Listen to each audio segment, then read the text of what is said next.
আজ হোলি খেলবো সখী, আহা তোমার সনে, একা পেয়েছি তোমায় ফাঁকা ময়দানে।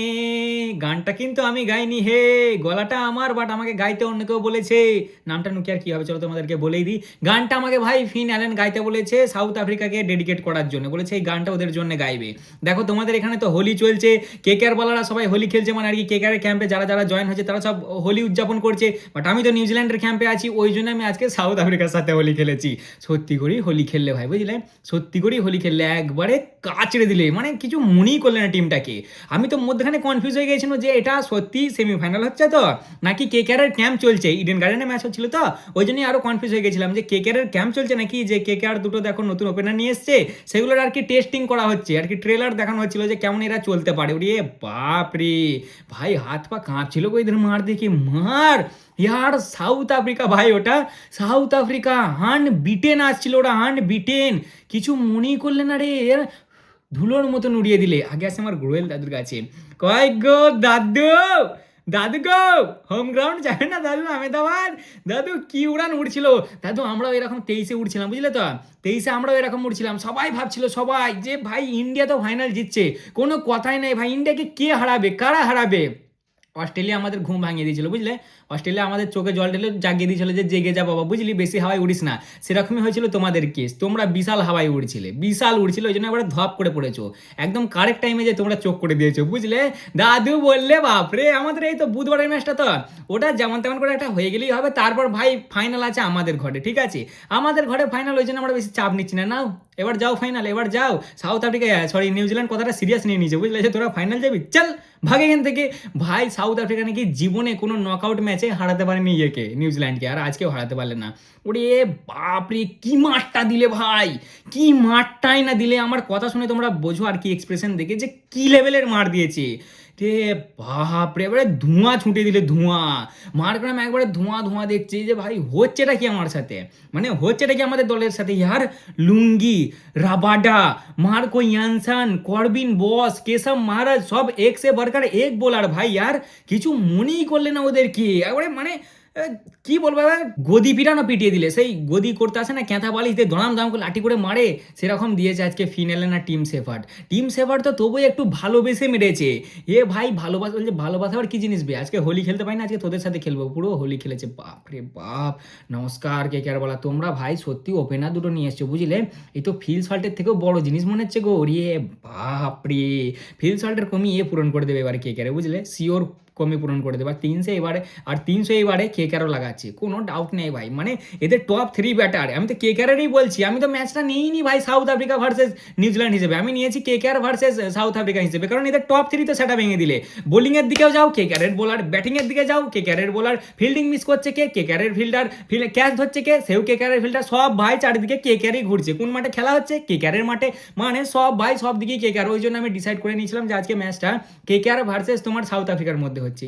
এ বাপ রে বাপ, প্রথমে আসি সাউথ আফ্রিকার কাছে, এদের তারিফ তো হবে। সাউথ আফ্রিকা তোরা কি করলি ভাই, কি করলি রে, কি একটু বেশি হাওয়ায় উড়ছিলি তোরা বল, ওই জন্যই বলছিলাম যে বেশি হাওয়ায় উড়িস না, বেশি হাওয়ায় উড়িস না। ও দাদু বললে আমাদের হোম গ্রাউন্ড গো, আমাদের হোম গ্রাউন্ড আহমেদাবাদ, দাদু এবার যাও, এবার যাও, একদিক থেকে আমাদের জন্য ভালো হয়েছে ভাই, বুঝলে, এরা জিতলে সেই আবার হলুদ টিম যেত ভাই, মানে হলুদ জার্সিওয়ালা টিম, আর হলুদ জার্সি একই তো আমাদের আহমেদাবাদের লাখ খারাপ, তার উপর আবার হলুদ জার্সি পড়ে গেলে আরেক কেস হয়ে যেত, ওই জন্য ভাই ঠিকই আছে, এরা ভারতকে হারিয়ে না একটু বেশি হাওয়ায় উড়ে গেছিলো, ওই জন্য এদেরকে মাটিতে লাভিয়ে দেওয়া হয়েছে।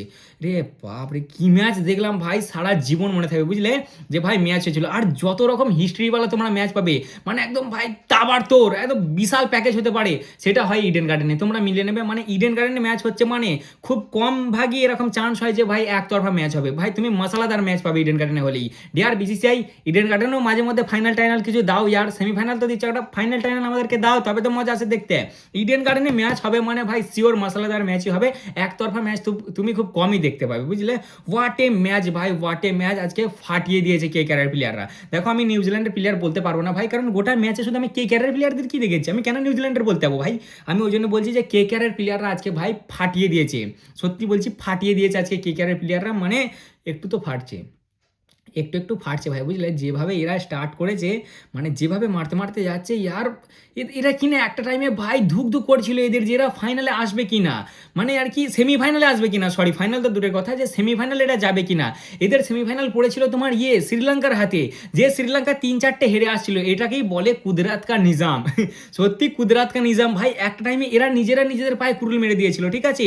এরা আসবে কিনা ঠিক ছিল না, পাকিস্তানকে তাড়াতাড়ি রানটা চেস করতে হতো, তাহলে সরি হ্যাঁ চেস না না চেস না ডিফেন্ড, যাই হোক পাকিস্তান কিছু একটা করতে হতো, আমি ভুলে গেছি ভাই।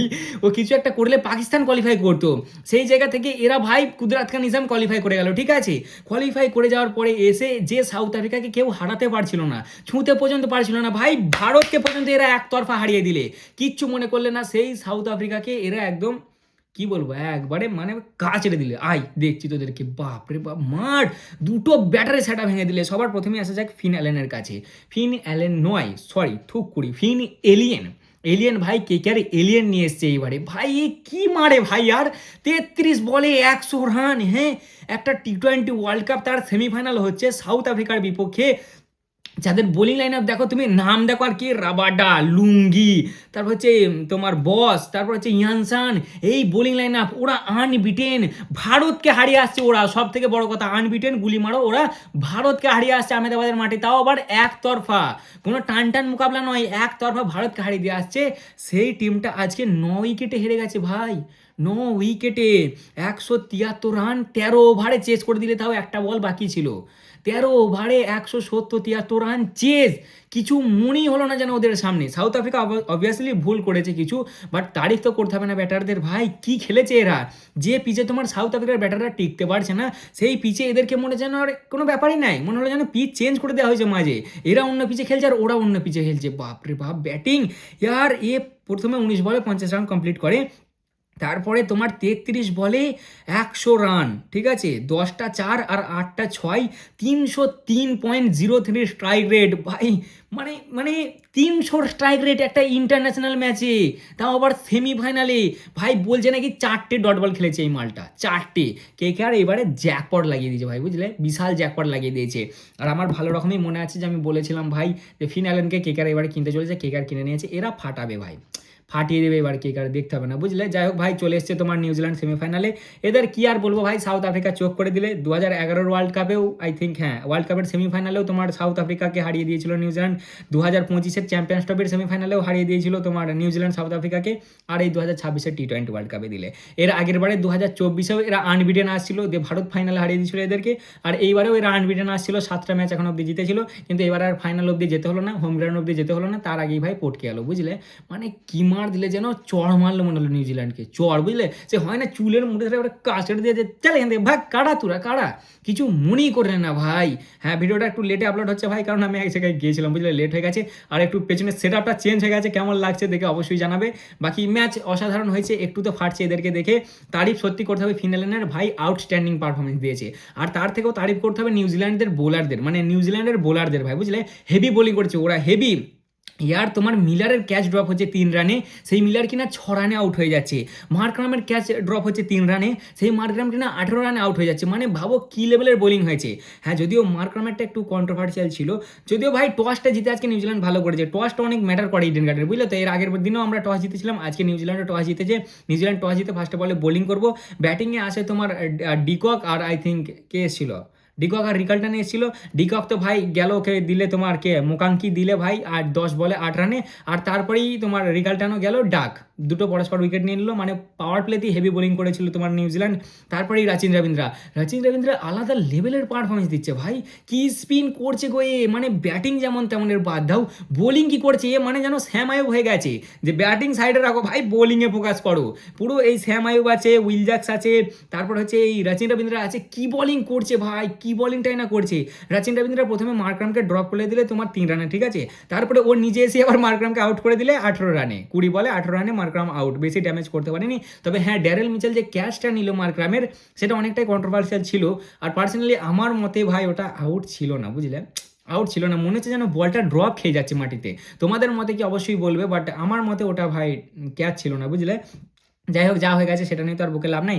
এরপরে আসলে মিলারের কাছে, মিলার সব সময় নকআউটে ভালো পারফরমেন্স দেয়, সেই মিলারেরও আজকে তোমার ক্যাচ ড্রপ করে, তাও আবার গ্লেন ফিলিপস ভাবো মানে কতটা কপাল সাথ দিয়েছে আজকে সাউথ আফ্রিকার। গ্লেন ফিলিপস ক্যাচ ড্রপ করেছে, তাও আবার ডেভিড মিলারের 3 রানে ভাই ড্রপ করেছিল, তারপরেই আবার ভাই মিলার পটকে যায় তোমার 6 রানে, দিয়ে ড্যারেল মিচেল ওইটার ক্যাচটা নেয়। ব্রেভিস একটু মাঝে ভালো খেলছিল, সে 27 বলে 34 রান বানিয়েছে, বাট সেরকম কিছু করতে পারেনি। ট্রিস্টান স্টাউও ভালোই খেলছিল, সে 24 বলে 29 রান বানিয়েছে। তবে তারিফ করতে হবে ইয়ানসেনের, কিন্তু কি তারিফ করবো, এ যত রান ব্যাটিংয়ে মেরেছে সেরকমই রান বোলিংয়ে খেয়ে গেছে। কি মার দিয়েছে ইয়ানসেনকে আজকে, ইয়ানসেন এত মার খায় না ভাই। ইয়ানসেন 30 বলে 55 রান বানিয়েছে, এ 55 মারলো বলেই সাউথ আফ্রিকা 169 অব্দি গেল, না হলে যেত না ভাই, লেফটে যেত মধ্যখানে, বুঝলে তো। এ এসে লাস্টের দিকে ভালো পারফরমেন্স দিল বলে তাও 169 অব্দি গেল, কিন্তু বোলিংয়ে দেখো ইয়ানসেন ভাই 2.5 ওভারে কত 53 খেয়েছে, ব্যাটিংয়ে মেরেছে 55 30 বলে, আর এখানে কত তোমার 6 একে 6 6 দুগুণে 12 3 6 18 17 বলে 53 খেয়েছে। মানে তোমার ব্যাটিংয়ের থেকে বোলিংয়ে বেশি জোরে সেঞ্চুরি মেরেছে ভাই সাহেব, বুঝলে, বেশি ফাস্টেড সেঞ্চুরি মেরেছে। যাই হোক 169 রান মানে 8 উইকেটে। বোলিংয়ের দিক থেকে দেখতে গেলে সত্যি নিউজিল্যান্ড খুব ভালো বল করেছিল আজকে। রাচিন রবীন্দ্রা 4 ওভারে 29 রান খেয়ে 2 উইকেট, তারপর স্যান্ডনার তোমার 4 ওভারে 25 রান উইকেট পায়নি, জিমি নিসাম 3 ওভারে 42 রান খেয়ে 1 উইকেট, ফর্গুসন 4 ওভারে 29 রান খেয়ে 1 উইকেট, মাখাঙ্কি 1 ওভারে 9 রান খেয়ে 2 উইকেট, আর হেনরি তোমার কত আই থিঙ্ক 3 ওভারে ভুলে গেছি ভাই, হ্যাঁ 4 ওভারে আই থিঙ্ক 34 রান খেয়ে 2 উইকেট, এরকমই পারফরমেন্স দিয়েছে ম্যাট হেনরি।